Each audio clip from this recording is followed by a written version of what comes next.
Hello and welcome back everybody to Book 1 of the Ranger's Apprentice, the Early Years series, the tournament at Gorlan. Today we're in Chapter 19 and we're going to go ahead and get into it. The ferrymaster had brought another traveler across and decided to wait on the island for Crowley's return. He was lying comfortably against the side railing, dozing in the sun, when he heard the soft whinny of an approaching horse. His eyes snapped open, then opened a little wider in surprise as he saw not one but two horses approaching. The first was Cropper, and the red-headed young ranger was riding him. The second horse trailed a few meters behind Cropper. His rider wasn't sitting upright in the saddle, but was slumped over it, head hanging down one side and his feet on the other. He emitted a constant, low, moaning sound. The ferrymaster stood and moved to where the ramp was let down onto the beach. The punt was floating in the shallow water at the edge of the little strait. "We're going back across," Crowley told him. The ferrymaster nodded absently, peering at the figure slumped across the horse, leaning down to see his face more clearly. "Isn't that—" Crowley nodded briskly. "Yes, it's the Seacliff Ranger. I'm helping him find something he's lost." "And what would that be?" the ferrymaster asked, genuinely puzzled. Crowley regarded him steadily. "His dignity," he said. The ferrymaster opened his mouth to say something, thought better of it, and closed it again. "Right," he said. "Bring him aboard, then." Crowley rode up the shallow ramp onto the boat. Egon's horse followed docilely behind him. He dismounted and gestured to the comatose body over the saddle. "Help me get him down, would you?" The ferrymaster took hold of one side. Crowley took the other, and they heaved Egon down onto the deck of the punt. He slumped there, his head resting against the side rail, his arms clasped across his midsection. "What's wrong with him?" the ferrymaster asked. "He had a gastric attack," Crowley replied. He didn't explain that the attack had come from his right fist. The man nodded somberly. "There's a lot of that going around." Crowley paid him for their passage, and the ferrymaster began to trudge back down the length of the boat, dragging it along the fastened hawser that ran from bank to bank. Once again, the punt slid out into deeper water, and the pock-pock-pock of wavelets under the bow began their regular cadence. Crowley looked down at the gray-haired ranger sprawling on the deck. He had the uncomfortable feeling that Egon was going to be their first failure, and he frowned at the thought. Their numbers were small for the task ahead of them, and the loss of even one man would make a big difference. Until now, it hadn't occurred to him that any of the dismissed rangers would reject his plan. He had assumed they would all join him and Halt without any argument. But Egon? He seemed to have lost his spirit and his sense of duty. Understandable, Crowley thought. He had probably been looking forward to his retirement. To be thrown out of his home and to have his livelihood taken away at such a late time of his life must have been a shattering experience. "We'll give it one try to talk you around," he said quietly. "Then we'll have to move on." "Pardon?"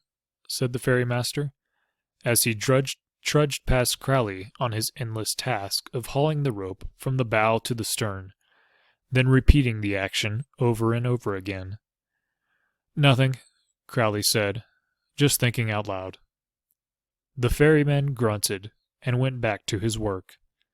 A few minutes later, the bow slid up the beach with the familiar grating sound of timber on sand. The current slewed the stern a little, and the boat came to a halt. The ferryman approached Crowley and pointed to Egon. "Want a hand to get him back on his horse?" Crowley shook his head. "Just let me get him to his feet," he said, and together they hauled the limp body upright, leaning him against the side rail of the ferry. The ferryman moved away to lower the bow ramp onto the sand. He'd taken 3 spaces when he heard a loud splash behind him. He swung around to see Egon's head bobbing to the surface next to the stern of the punt, his arms thrashing wildly at the shock of the cold seawater reviving him.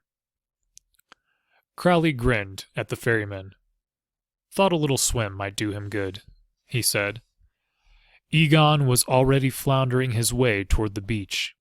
He was in waist-deep water now, and in no danger of drowning.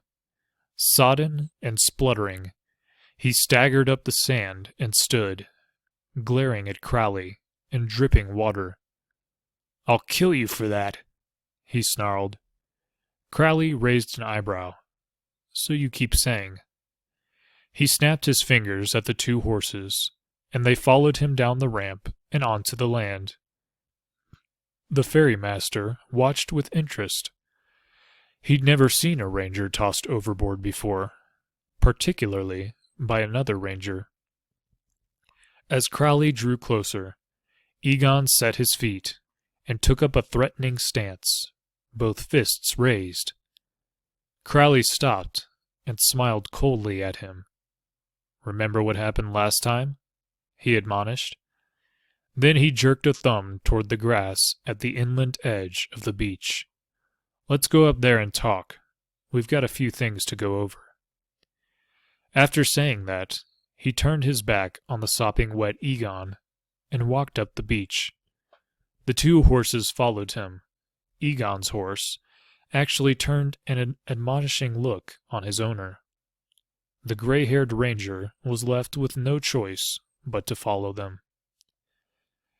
Crowley found a fallen tree and sat down on it, gesturing for Egon to join him.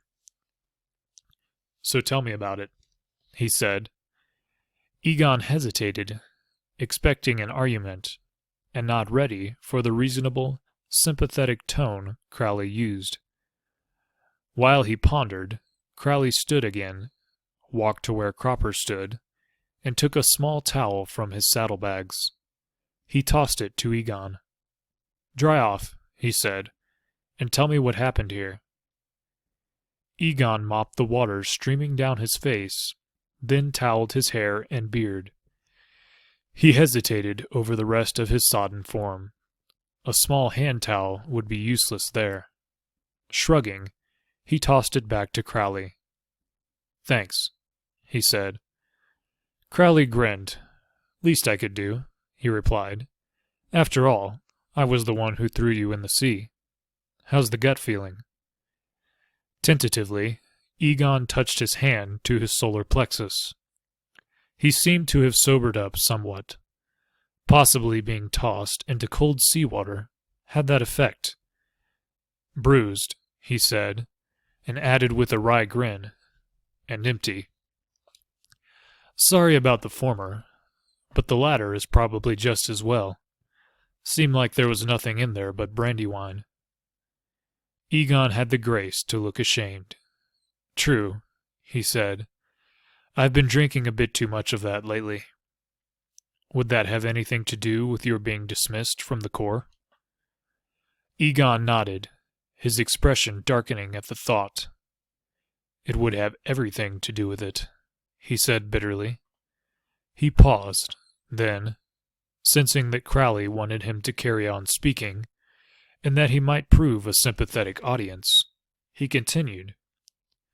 "I've served the king as a ranger for 23 years, he said. "Never a blemish on my character. Never had to be disciplined for anything. I had 4 commendations for bravery in that time, and every fief I served in respected me and honored me when I left." He stopped, not wanting to proceed. "And then?" Crowley prompted. "And then this! Out of the blue, an accusation that I robbed a poor widow and beat her young son when he tried to protect her. No chance to defend the charges. No opportunity to say that nothing of the kind ever happened.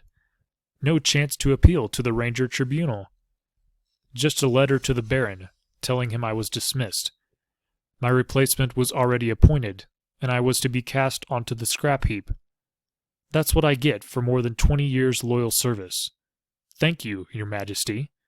How wonderful it must be to be the king and to make such decisions. It wasn't the king who dismissed you, Crowley said. Egon turned an angry face toward him. The letter was under his seal, he said belligerently. But Crowley shrugged the statement aside.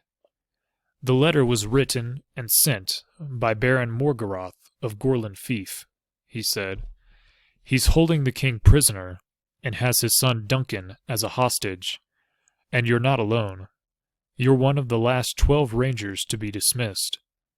If it makes you feel any better, I was sacked a few months ago too. He gestured vaguely toward the woods behind them.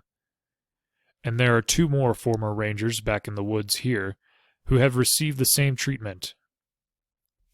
The anger faded from Egon's face as Crowley continued to talk. It was replaced by a look of astonishment and shock. But why? What does Morgarath hope to gain from this? He asked in a quiet voice.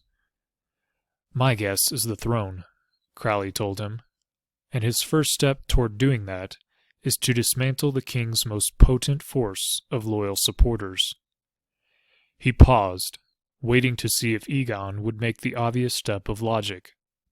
The Rangers. Crowley nodded. Exactly. He's broken the Rangers up, replacing real Rangers with sycophants and favorites of his own. It's been going on for some time. Pritchard said something along those lines, Egon murmured. Crowley sat up at the name. Pritchard? You've been in contact with him? Egon nodded. We stay in touch. He's in Derry Kingdom in Hibernia. He paused as a memory struck him. I remember you now. You're Crowley. You were his apprentice. I graduated a year or 2 before he left Erluin. He was one of the first to go. Like me, he was falsely accused of a crime, Egon said heavily. I never believed those accusations, Crowley said, anger evident in his voice. But at that stage, I had no idea Morgarath was behind them. And Pritchard wasn't the only one. Some of the former Rangers have left the country. Some have been killed. He paused and looked pointedly at the older man. Some of them started drinking. Egon's eyes dropped from his. All right, he said softly. I suppose I deserve that. But what are you planning to do? We're assembling a group of Rangers, 12 men like yourself who have just been dismissed, and we're going to stop Morgarath. Just 12 of you? 12, if you'll throw in with us. And 12 Rangers will make a force to be reckoned with. Egon gazed thoughtfully at his feet for a few moments. You'll need more than just 12 of us, he said. Crowley smiled at the word us. We figure not all of the barons will be ready to side with Morgarath. A lot will, of course, but there are others who recognize him for what he is. We plan to approach some of them and get them on our side. Errol of Redmont Fief would be a good one to try, Egon said. I've heard there's no love lost between him and Morgarath. Crowley smiled. So we've heard. We plan to visit him next, he said. Will you be coming along? Egon didn't hesitate. His head nodded slowly, several times. If you'll have me. I'm not so young anymore, you know. You can still shoot, can't you? Crowley asked. Egon allowed a grim smile to cross his lined features. Just let me get a clear shot at Morgarath, and you'll see. I'll see if I can arrange that, said Crowley, although there might be a queue. He stood and offered his hand to help Egon up. There is one other thing. The older ranger looked at him, understanding what he was about to say, and preempting him. "No more drinking?" Egon asked. "No more drinking. Now, come and meet the others." All right, everyone, that is going to bring us to the end of chapter number 19. I want to thank you for joining me. Thank you for listening. And I'll hope to see you next time in chapter 20. God bless, and have a good one.